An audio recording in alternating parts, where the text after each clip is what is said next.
E dini që gjatë ditës së djeshme dhe ditës së sotme në qytetin e Tetovës apo në gjitha thuajse shkollat fillore dhe të mesme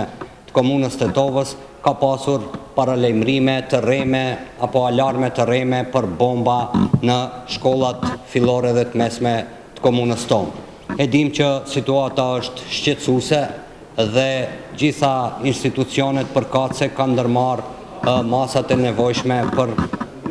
tejkalimin e kësaj situate. Komuna e Tetovës, sektori për veprimtari publike, ka qenë në komunikim të vazhdueshëm dhe me organet e rendit, konkretisht me sektorin për punë të brendshme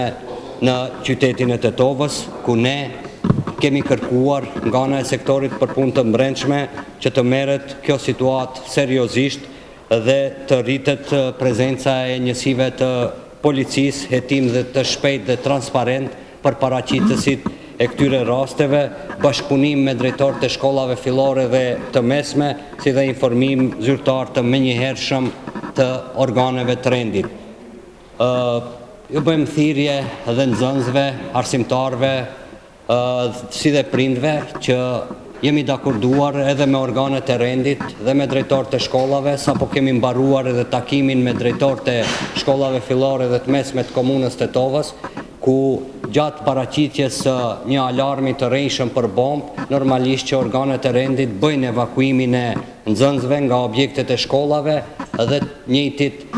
largohen nga objekti dhe do të duhet të presin në oborret e shkollave deri në konfirmimin zyrtar nga themeluesi Komuna e Tetovës dhe nga organet e rendit për vazhdimin apo mos vazhdimin e procesit edukativ arsimor, pasi që dje dhe sot është bërë si mundësi e nxënësve që pas evakuimit nga objektet e shkollave, nxënësit largohen nga shkollat dhe nuk kthehen më